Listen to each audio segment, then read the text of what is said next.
We are affiliated with Brigham Young University and the Church of Jesus Christ of Latter-day Saints. However, these classes are intended for a general audience, and please keep that in mind if you have questions that you would like to ask. We can answer ones that pertain to solely the church doctrine or church activities privately or at the website, as I've explained at our virtual website. We would like to thank Spencer for the time and effort he has expended to prepare for this class, and we'll now turn the time over to him for his presentation. Well, welcome everyone. I'm excited to be here.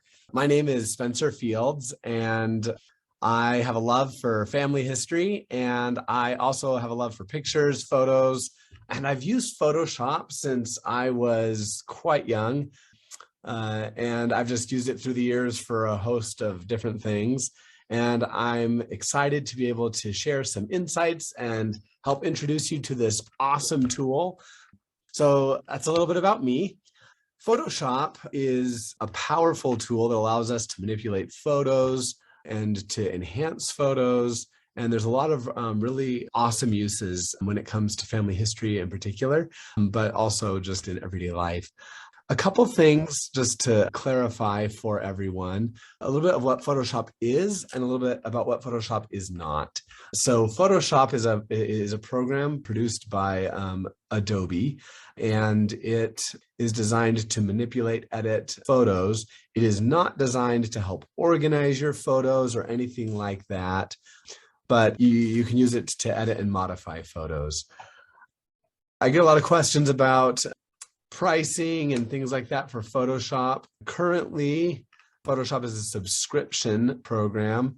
You can get it from the Adobe website, but just know it's $20 a month if you want the full version of Photoshop.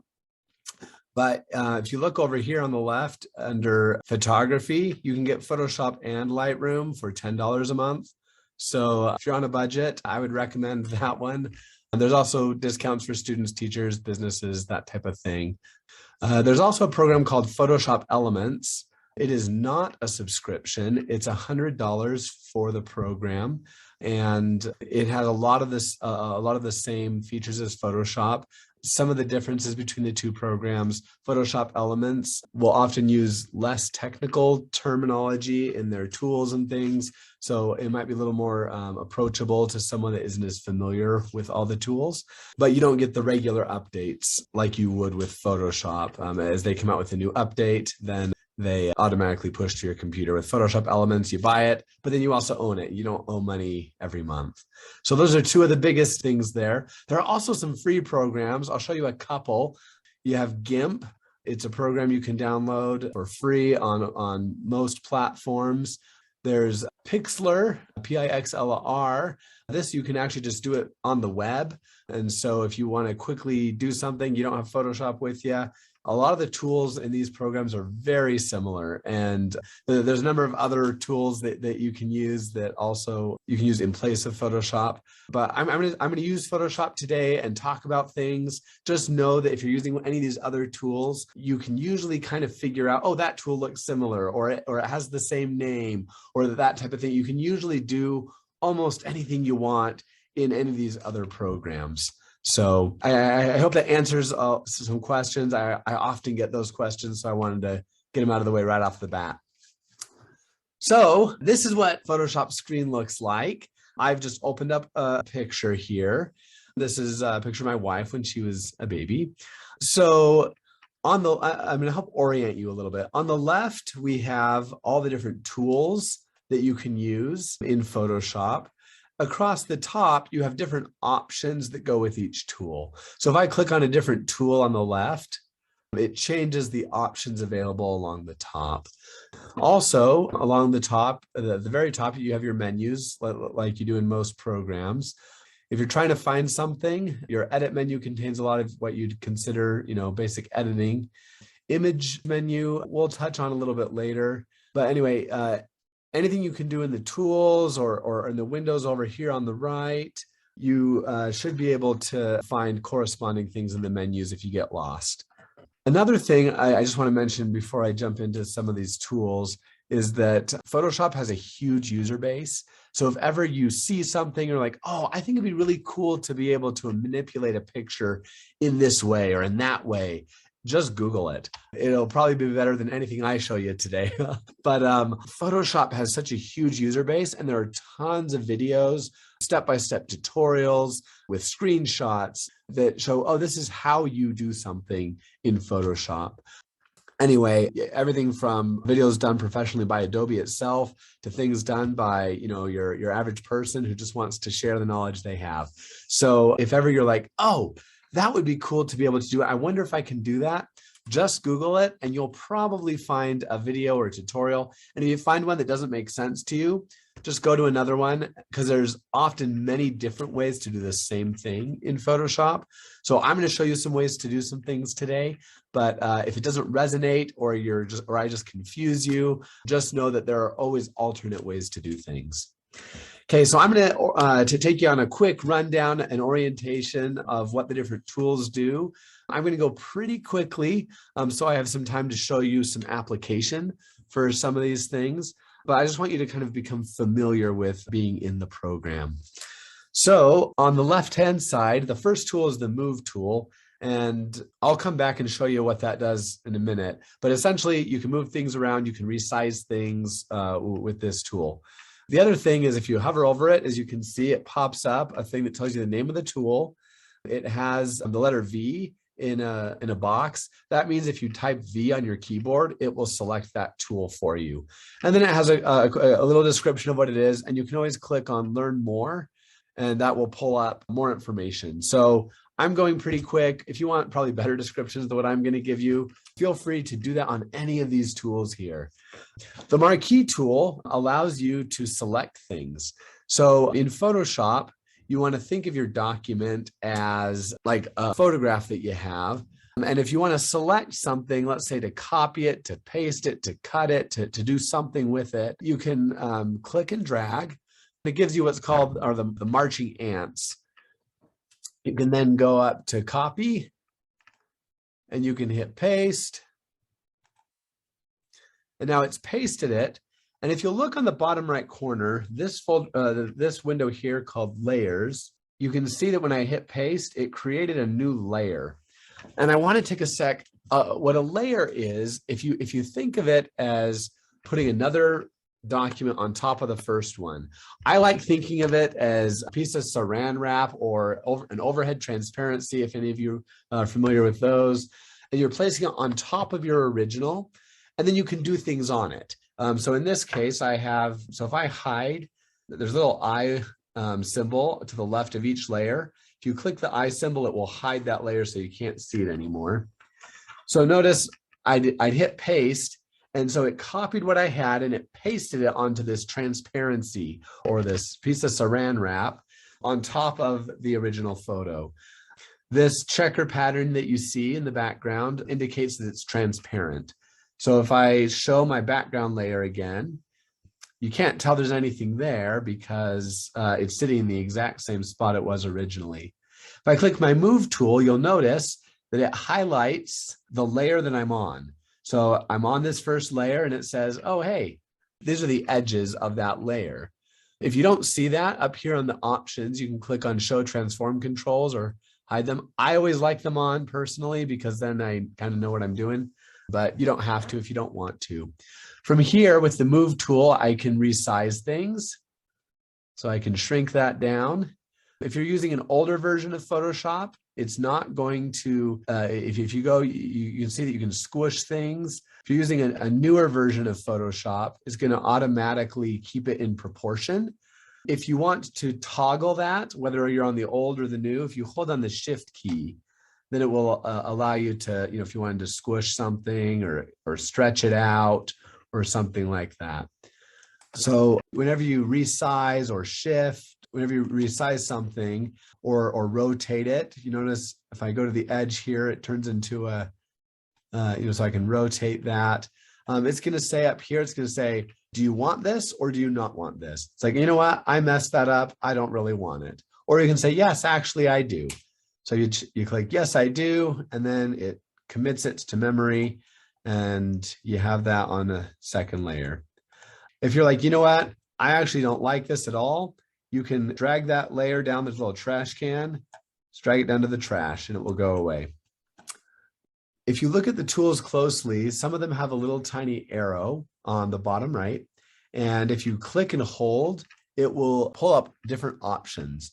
So we were using a rectangular marquee tool. There's also an elliptical tool if you want to select a circle or an oval. Again, as I'm selecting, I can do an oval. If I want it to be a circle, if I hold down Shift, it'll keep it a perfect circle. You also have your Lasso Tool, which allows you to select things. If I just wanted to select my wife here as a baby, I can draw a line and you can just kind of trace the outside edges of something. And then, because sometimes my hand gets tired, you can loop it around and okay, I've selected part of it, but I want to keep selecting. If I hold down Shift, it gives me a little plus and I can continue to select the thing I want to select.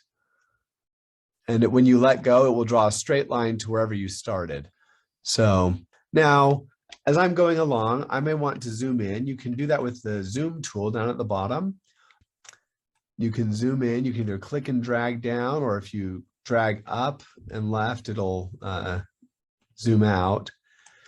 But you can see, oh, you know what? I actually got some background that I didn't want to get. You can take that lasso tool and you hold down Option. It helps if I actually hold down Option and not something else. Option or Alt, the Alt key. Then it will subtract from your selection. So by zooming in, just taking some time, you can select an object if you wanted to maybe cut it out and put it on a different background or something like that. You can also zoom in and out by holding down the Alt key and using the scroll wheel on your mouse. So I do that often. And then if you're zoomed in and you want to move around on the page, you can either come over here and click on the hand tool, and then you can kind of move around. Or if you're using another tool, so if I'm selecting something here, if you hold down the space bar, it will also give you the hand tool so that you can move around.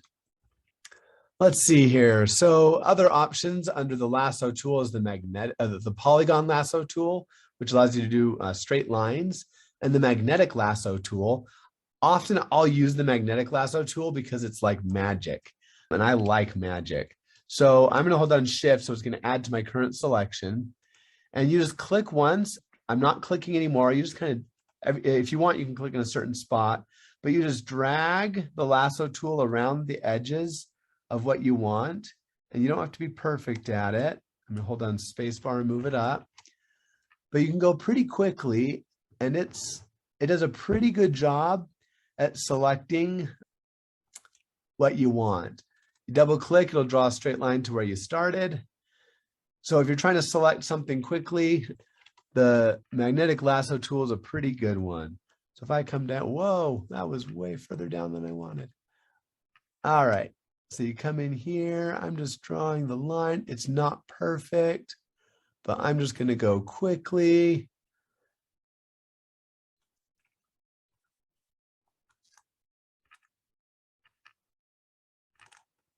All right, so down here at the bottom, I see, oh, I have some, I want to just get all that. All right, so this isn't perfect, but for the most part, I have selected my wife. And I'm gonna come grab this one up here. I'm gonna unselect that little part right there by holding down Alt. Anyway, so once you have what you want selected, I can hit copy, and so file copy or edit paste. And it's going to paste it onto this, and I can hide the rest and put it on a different background if I want. Anyway, so that's how you use some of those selection tools. There's a few others. There's a quick selection tool. Oh, we should do the object selection tool. Let's do a different picture real fast, and I'm going to show you the object selection tool. Let's see. Let's grab this picture real quick. Actually, let's grab a different one. Let's come over here Let's grab.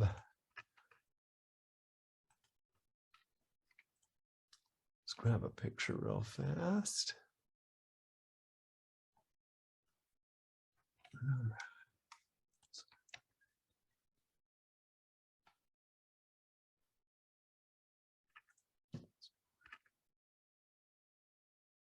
All right, so I'm gonna grab a picture of my daughter here.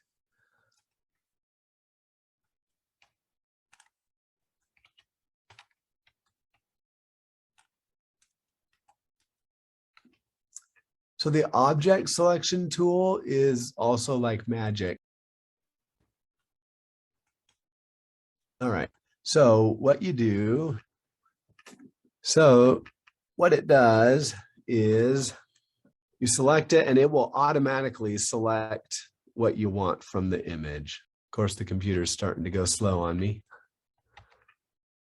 So I just selected the whole area and it will automatically pull my daughter out of that. So now my daughter's selected. I can hit copy and paste. Of course, whenever you do a presentation, the program gives you trouble. All right. Anyway, normally it works really well for me. Today is just a, it's not working.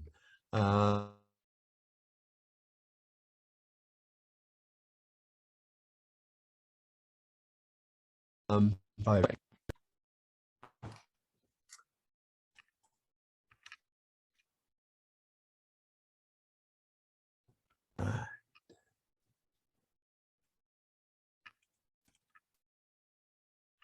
Okay, well, I'll describe some of these other tools. So the fifth tool down is a cropping tool, and it does what you think it would do. It's going to crop your image.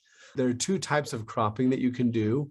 One is a destructive crop, which means it'll cut the picture out and everything that you've cropped is gone.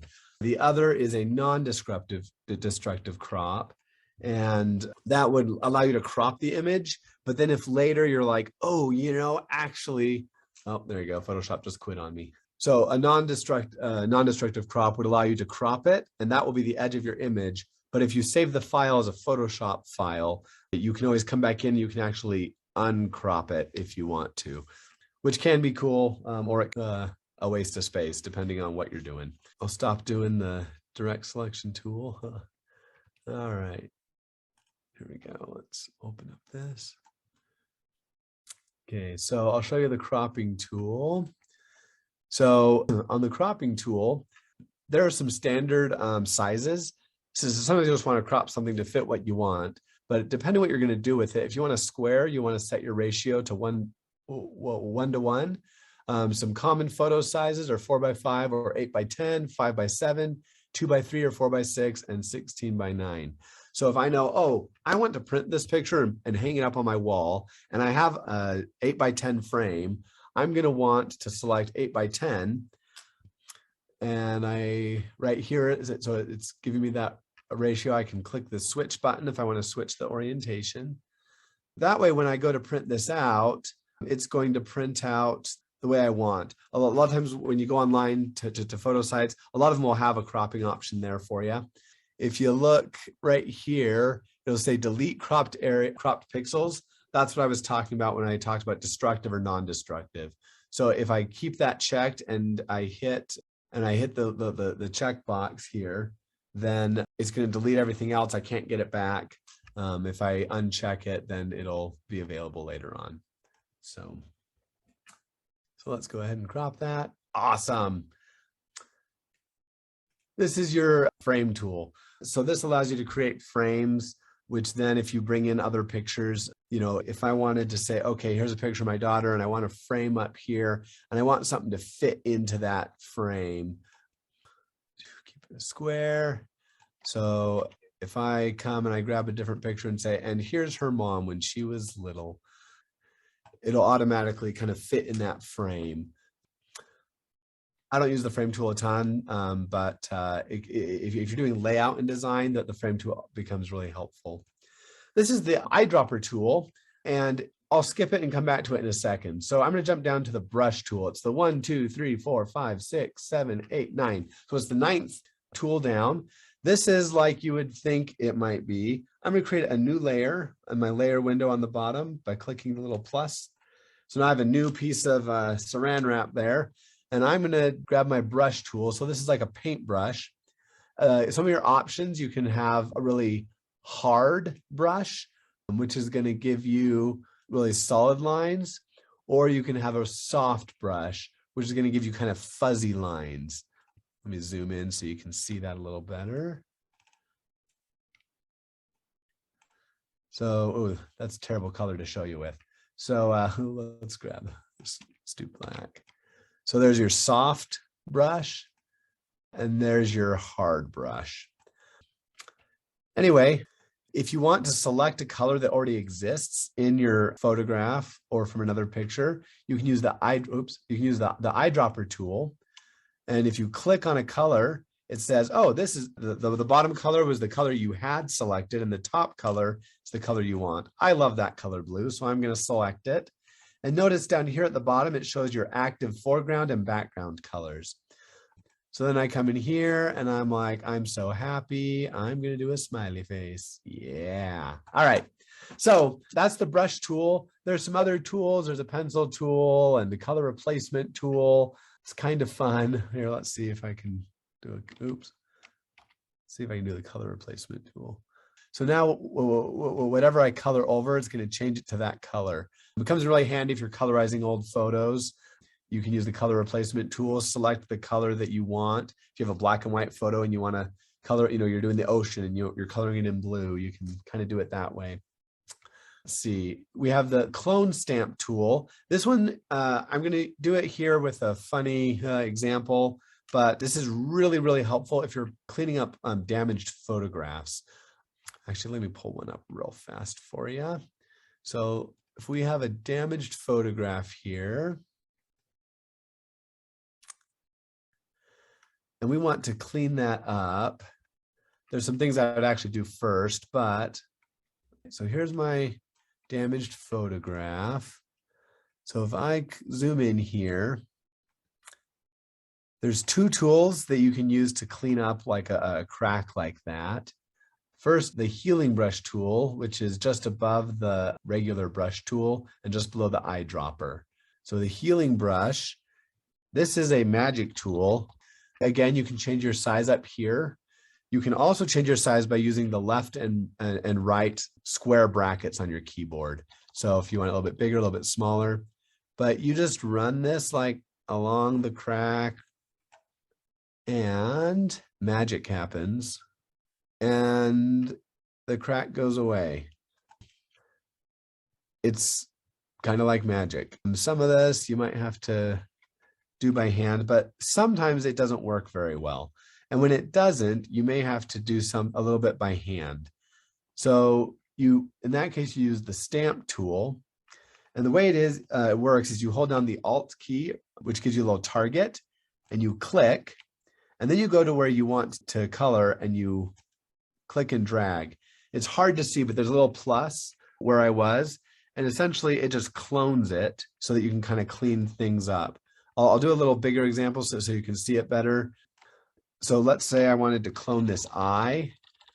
You can copy and paste, but you could also use the stamp tool. Hold on Alt, say that's my target. And then you come up here and say, this is where I'm gonna draw that eye right in there. And it just does an exact copy of it. So we don't need a three-eyed person here, but that's kind of how that tool works. After that, so we've hit all those tools. This is the history brush tool. I'll be honest, I've never used it, so I'm not familiar with it, but if you want to learn more, you can click on learn more. You have your eraser tool. So notice I just did this straight on the original. I probably should not have. I should have duplicated my layer by dragging it to the little plus. And then if I do something that I don't like, I can always go back to, I always have the original layer there, and I can always erase what I'm working on. Also, speaking of the brush history tool, right over here on the right-hand side, there's a history window. If you can't find it, you can find it under window and then go down to history. But this shows every single thing I've done since I opened the document. At some point, if you do a lot, it'll start cutting things off. But if I'm like, you know what, I don't want to duplicate the layer. I really did not want to do that clone stamps. So I can go back to the state my photo was when I opened it up, and then I can duplicate my layer.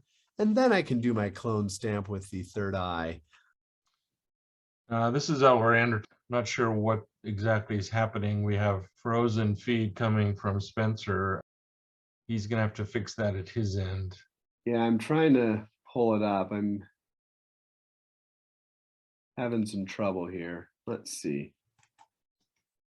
The gradient tool, notice it automatically jumped to my foreground and background colors. So if I wanted to go black to white, or if I wanted to grab one of these colors, I can use the Eyedropper tool.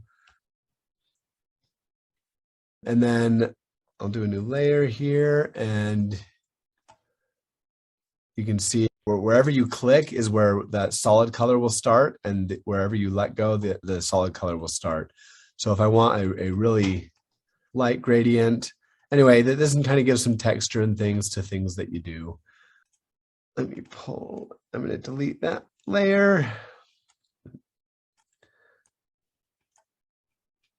All right, couple more here. You have your blur tool. I'm going to show you what that one can do using this photo here. So a lot of times when you have, especially pictures from old newspapers and things like that, you end up with this kind of checkered pattern, which is not very good if you're looking at something up close. If you zoom out, like, oh, hey, that looks pretty good, you know, but depending on the size, if you wanted to print that, you may want to fix that. So you can use this blur tool here. It does exactly what you think it would do. It's going to blur things. So you can, I'm going to zoom in here. I can click on it and I can start to kind of blur this. And if you take enough time, you can go through and you can kind of make this a little bit nicer to look at if you're doing a zoom in. There's some benefits to being able to do it by hand like this, because you can kind of work on areas that really need it, and you can kind of get things to look pretty nice. But there is actually a simpler way to do it. So I'm going to show you that real fast, because if you're like me, you encounter this every now and then. And again, it's not a perfect method, but if you go up to filter, there's some cool filters in here. I'd encourage you just sit down and play with them. While some of them you're like, that may not be super helpful for what I'm trying to do for family history, there's just some fun ones to play with. I remember the first time I used Photoshop, twirl was my absolute favorite. I thought it was like magical, like, oh, they're going down the drain. And I just thought it was super awesome. There's not a lot of practical purpose for me to use it per se in what I do nowadays, but it's good to play with them. But one of the filters here under blur is a Gaussian blur. A Gaussian blur is a blur that is uniform across the whole image, and where the pixelation here, the alternating black and white dots to create the image, where it's pretty uniform, a Gaussian blur actually does a pretty good job to clean that picture up. So if you do a Gaussian blur there, I can duplicate it here. I'm going to take out all of my color real fast under image, adjustments, desaturate. Here's my original. And there's my edited version. Now I'm going to brighten it up using what are called levels. There's an adjustment window over here, and you can do different things: brightness, contrast, levels, hue, saturation. There's all sorts of things. If you click on levels, this determines what's black and what's white. If it's to the right of this slider, it's white, and left of this one, it's black. So you can play with these a little bit, and you can you can adjust images. Almost every image I work with, I will pull up levels and I'll adjust how it looks to make it look a little bit nicer. So I think that looks pretty good. If I click on my blur tool, I think this looks great. However, if you look at the original, So I have my original here on top. The eyes look a lot sharper because here I've blurred them. So if I still want like the eyes to be sharp, instead of using the blur tool, I can do the sharpen tool. And I'm going to make it a little bit bigger using that square bracket. And I can kind of come in and I can sharpen the eyes a little bit. I can sharpen other details if I want, the nose and the mouth. I can sharpen things in the ears. I could sharpen some of the hair. Anyway, it's just an option to use. And actually that probably didn't do a lot for you because I was on the wrong layer. Let's try this. You should be able to see this better. There you go. You can see how the eyes a lot sharper now. Details, get some of that texture in the tie back, the ears. I can use my healing brush tool and kind of, there's like a funny looking thing right there, a little bit right there. Anyway, so just by kind of playing with sharpening and blurring, you can get a pretty good looking image. So that's an awesome image, but if you're up close, it's not as exciting, but that one is something that you could use. This is your dodge and burn tool. If you want to lighten something up, if I'm like, oh, this section by his eye is a little dark, you can kind of lighten it up. I actually don't think it was, but if I did think it was, I could. I'm going to hit undo and here's my undo panel there. Or you can darken things with the burn tool. I can say, you know what, I think it needs to be a little darker under this eye. You know, you can do that. And you can adjust how much it lightens or darkens up here on your options at the top there. You can adjust whether it affects the midtones, shadows, or highlights. Your pen tool allows you to draw lines. I'm not going to demonstrate it today for lack of time, but it allows you to do perfect curves and things, but it takes a bit of practice to use. I would highly recommend hovering over and click on Learn More on how to use it. But that'll give you some nice vector-based lines so you could zoom in and it'll still be a nice, clear, crisp line. You can always add text to your photos. It's a great feature. And when you add text, it's going to use your foreground color, you know, whatever that is. So if I want something vibrant here, I can click and say, I wouldn't do it that big, but the nice thing is you can move it around. You can double click on it. You can change your font. You can change your size. And it allows you to move it around because it puts it on a separate layer for you. I'm going to skip these tools. The path selection tool you'd use if you're using the pen or wanting to write on text. And this one allows you to draw shapes. It's pretty self-explanatory. And then the move tool we've already talked about, and the zoom tool.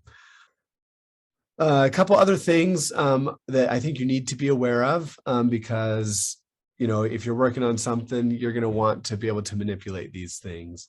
Under your image menu, you have these two things called image size and canvas size. And so I want to talk about them for a second. If you click on image size, well, here, let me actually copy this right here that I just did, where I have lots of layers and things. If I want to copy everything I can see, you go to edit and copy merged. Otherwise, it's only going to copy whatever you're on the current layer.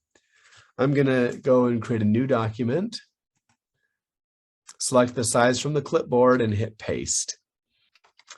So there's my image.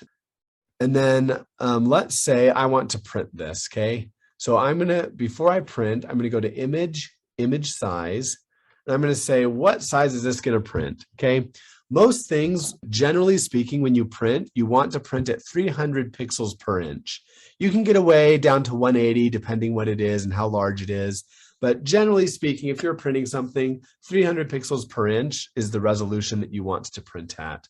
So currently, this image is 1.8 inches by 2.9 inches at 300 pixels per inch. If you uncheck this resample, you can see what it would print at. If I wanted to do a 4:6 or just a little bit over 6, it's going to print at 140 pixels per inch.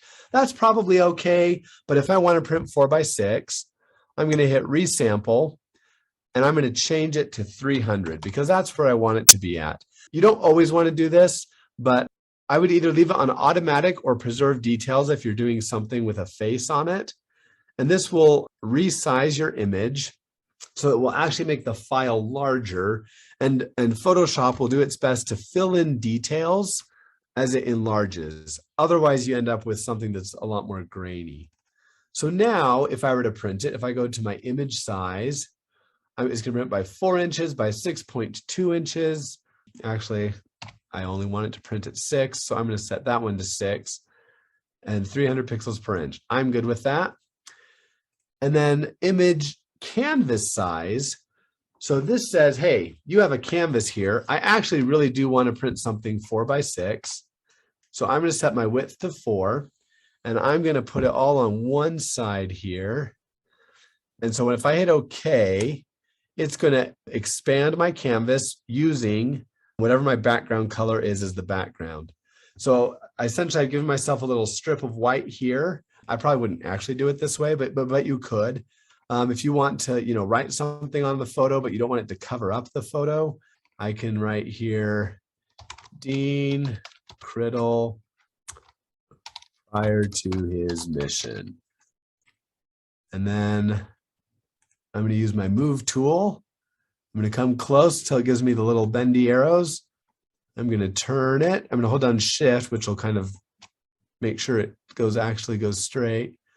And I'm going to put it over here on the side. Now, maybe I want to do it this way, maybe I don't, but I'm just trying to kind of show you how you can do different things. If you have questions, you're welcome to email me. My email is spencer.fields@gmail.com.